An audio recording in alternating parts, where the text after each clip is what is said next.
नमस्कार दोस्तों, मैं अविनाश कुमार आपका स्वागत करता हूं इस स्टोरी में। मध्यकालीन भारतीय इतिहास में हम लोग इल्तुतमिश के बारे में जान रहे थे।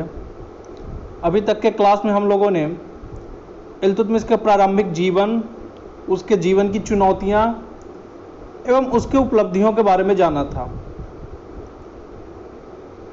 पिछली कक्षा में हम लोगों ने ये जाना कि किस तरीके से इल्तुतमिश ने एल्दौज को, कुबाचा को पराजित किया, साथ ही साथ मंगोल आक्रमण का जो भय था भारतीय साम्राज्य पर, उसे भी खत्म किया। आज के क्लास में हम लोग बंगाल के संबंध में जानेंगे। दोस्तों, इससे पहले मैंने आप लोगों को बताया था कि बंगाल को बख्तियार खिलजी ने जीता। उसके उत्तराधिकारी की हत्या करके एक शासक था, सरदार था इनफैक्ट, अली मर्दन खां, उसने कब्जा कर लिया बंगाल के शासन पे, जिसने कुतुबुद्दीन ऐबक के समय में अधीनता भी स्वीकार की थी कुतुबुद्दीन ऐबक की। लेकिन बाद के समय में जब कुतुबुद्दीन ऐबक की मृत्यु हो जाती है तो अली मर्दन खां क्या करता है, दिल्ली की सत्ता की कमजोरी को देखते हुए वो अपने आप को स्वतंत्र घोषित कर देता है और स्वतंत्र रूप से शासन करने लगता है। मगर अली मर्दन खां की हत्या एक खिलजी सरदार एवाज द्वारा की कर दी जाती है और इस तरीके से इल्तुतमिश के समय एवाज नामक एक खिलजी सरदार बंगाल पर शासन कर रहा था। उसके खिलाफ इल्तुतमिश एक अभियान भेजता है 1225 ईस्वी में बंगाल पर आक्रमण करने के लिए। तब एजाज बिना किसी युद्ध के समर्पण कर देता है, जिसके बाद इल्तुतमिश मलिक जानी को बंगाल और बिहार का सूबेदार नियुक्त करता है। मगर इल्तुतमिश के जाने के साथ ही एवाज ने अपने आप को पुनः स्वतंत्र घोषित कर दिया। इससे कुपित होकर के सुल्तान अपने पुत्र नजीरुद्दीन मोहम्मद को एजाज के खिलाफ अभियान पे भेजता है। नजीरुद्दीन मोहम्मद बंगाल की राजधानी लखनौती पर आक्रमण कर देता है। युद्ध में एजाज की पराजय होती है और उसकी हत्या कर दी जाती है।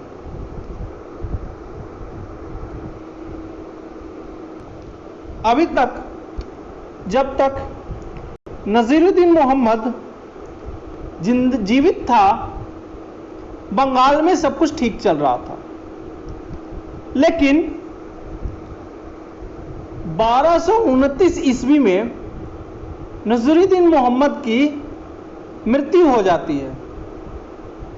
इस मृत्यु के कारण बंगाल में अव्यवस्था फैल जाती है और लखनौती में, जो बंगाल की उस समय राजधानी थी, उसमें पुनः विद्रोह हो जाता है। इस विद्रोह में प्रमुख नेता एवाज का पुत्र बलखा था।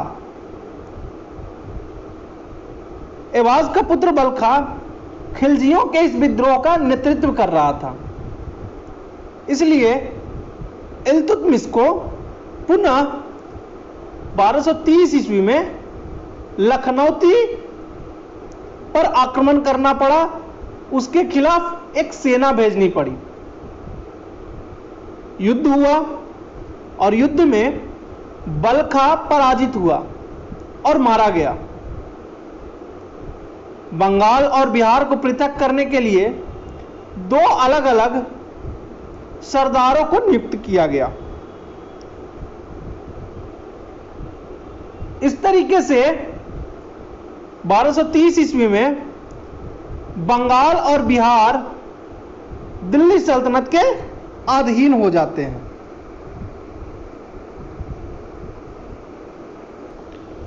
इस तरह से इल्तुतमिश पूर्वी सीमा एवं पश्चिमी सीमा दोनों तरफ से सुरक्षित हो जाता है।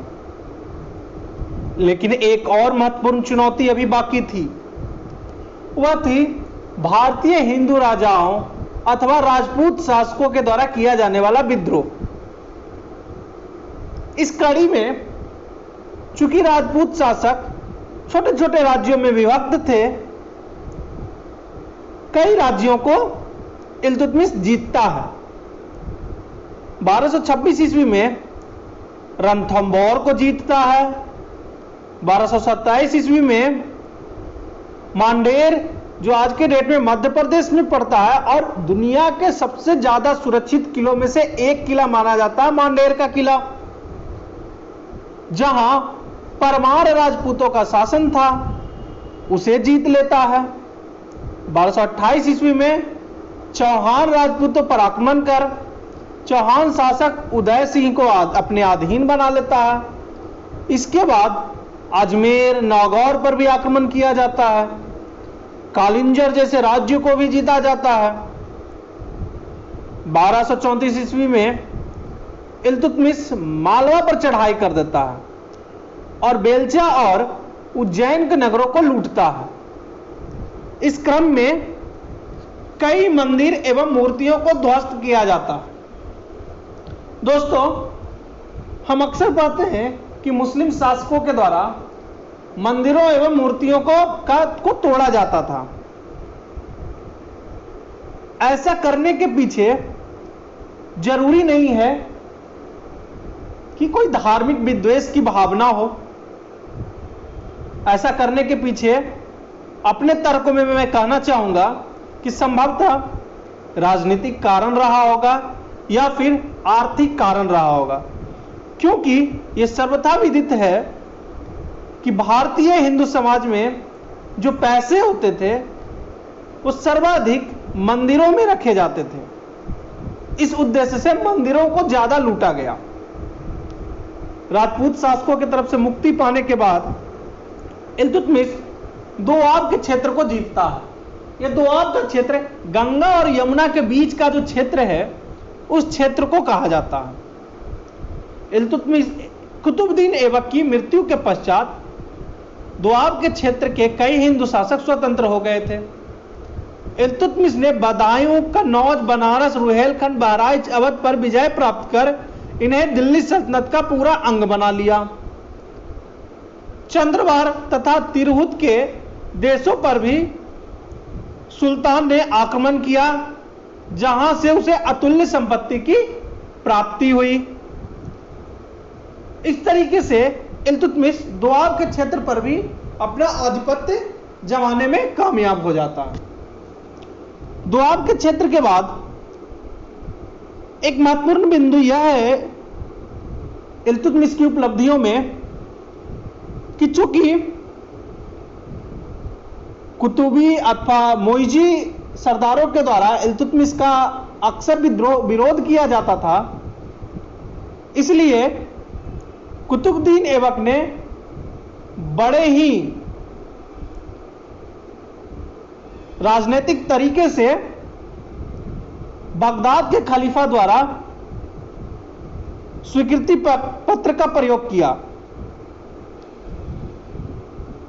आंतरिक विद्रोहों को समाप्त करने के बाद उसने बगदाद के खलीफा से मान्यता प्राप्त की, सुल्तान की मान्यता प्राप्त की, जिससे कि उसका पद जो था वो वैधानिक हो गया और धार्मिक रूप से जिस राजा को मान्यता, जिस सुल्तान को मान्यता खलीफा दे देता, उसके खिलाफ विद्रोह करना अपराध माना गया है।